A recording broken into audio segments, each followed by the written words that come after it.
राहुल गांधी पर साक्षी महाराज को तीखा कांग्रेस पर गंभीर आरोप। राहुल गांधी के दादा दादी देश के दुश्मन, कांग्रेस ने उड़ाई संविधान की धज्जियां। आपको बता दें कि अपने बयानों से हमेशा सुर्खियों में रहने वाले भाजपा के फायर ब्रांड नेता उन्नाव से भाजपा सांसद साक्षी महाराज ने एक बार फिर कांग्रेस और राहुल गांधी पर तीखा हमला बोला है। अपने आवास पर मीडिया से बात करते हुए उन्होंने विपक्ष के नेता राहुल गांधी को सीधे निशाने पर ले लिया है। साक्षी महाराज ने कहा, राहुल गांधी राजनीति में पप्पू हैं, उनकी बातों को गंभीरता से नहीं लिया जा सकता। साक्षी महाराज ने कहा, राहुल गांधी द्वारा संविधान को खतरे में बताने पर पलटवार करते हुए कहा, संविधान को असल में कांग्रेस ने ही कमजोर किया है। उन्होंने 70 साल देश पर राज किया, वही आज सवाल उठ रहे हैं। इतना ही नहीं, साक्षी महाराज ने कांग्रेस इतिहास पर सवाल खड़े किए हैं। उन्होंने कहा, राहुल गांधी के दादा दादी ने देश का विभाजन कराया, वे देश के दुश्मन थे। कश्मीर की समस्या और हिंदू मुस्लिम राजनीति कांग्रेस की ही देन है। उन्होंने प्रधानमंत्री मोदी की सरकार की तारीफ करते हुए कहा, कांग्रेस के 70 साल और मोदी की 11 साल बराबर हैं। विकास और राष्ट्रीय हित के लिए मोदी सरकार ने जो किया वह अभूतपूर्व है। देखिए इस खास रिपोर्ट को।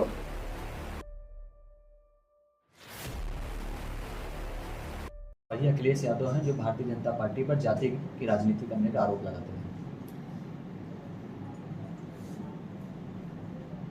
जब समाजवादी पार्टी सत्ता में रही या सत्ता से बाहर रही तो जातिवाद और तुष्टीकरण, इनकी पार्टी की यही दो खंबे हैं जिस पर पार्टी टिकी हुई है, एक तुष्टीकरण, एक जातिवाद। भारतीय जनता पार्टी एकात्म मानववाद और अंत्योदय, हम एकात्म मानववाद अंत्योदय की बात करते हैं, यह तुष्टीकरण जातिवाद की बात करते हैं। इटावा की घटनाओं को मैंने बहुत नजदीक से गहन अध्ययन करने के बाद देखा है।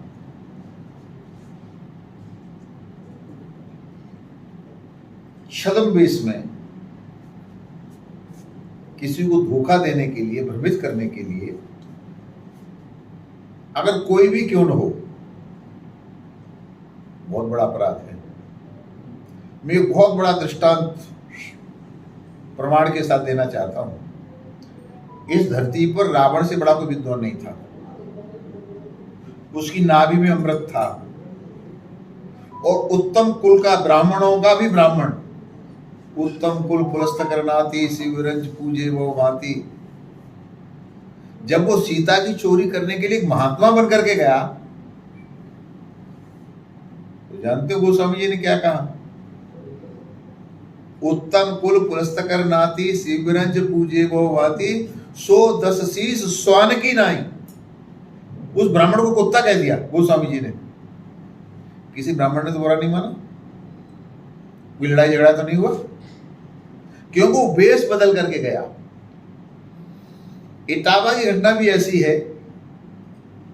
जिनकी उत्तरदारी कह रहे हैं उनके पास 2 आधार कार्ड, एक में ब्राह्मण लिखा है, एक में यादव लिखा है। ये रोगन्या है क्या जो वेश बदल करके देश में रह रहे हैं? ये आतंकवादी है जो छुप के रह रहे हैं। आप यादव लिखो ना, कौन मना करता है? यादव लिख करके कथा करो, कौन रोक रहा है तुमको? मुझे कौन रोक रहा है? और ये सर्वविदित है, राम ठाकुर थे, रावण ब्राह्मण था। राम ने रावण को मारा, आज तक किसी ब्राह्मण ने राम का पुतला तो नहीं जलाया,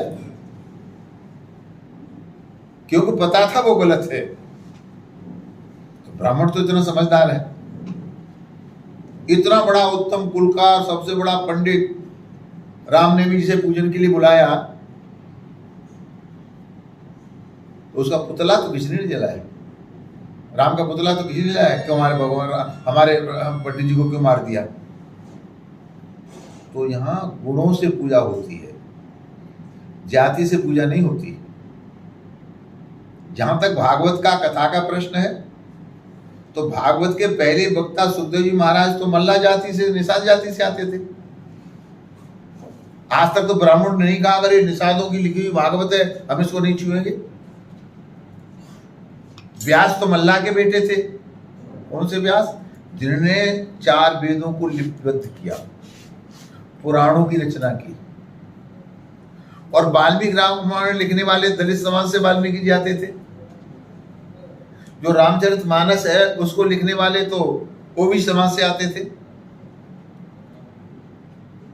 तो सनातन धर्म बहुत बड़ा है। हमारे शास्त्र में कहा अयम निजः परोवेति गणना लघु चेतसाम उदार चरिता नाम तो वसुधैव कुटुम्बकम। हम पृथ्वी पर वसुधा पर रहने वालों को अपना मानते हैं, तो हमारे अंदर यादव ब्राह्मण ठाकुर कहां से आ गया? परंतु ये अखिलेश की पार्टी, उनके दिमाग में है जातिवाद।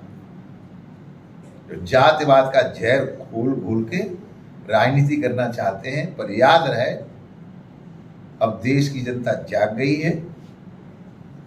अगर हम जातिवाद को देखते तो मोहन यादव को मुख्यमंत्री बनाते क्या? अगर हम जातिवाद को देखते तो आरिफ खान को गवर्नर बनाते क्या? तो ये जातिवाद की राजनीति समाजवादी पार्टी और माननीय अखिलेश जी कर सकते हैं। ब्राह्मण भी बहुत समझदार है, हिंदुस्तान की जनता समझदार है। अब जातिवाद और तुष्टीकरण की राजनीति करने वालों की दाल नहीं गलने वाली है। 2017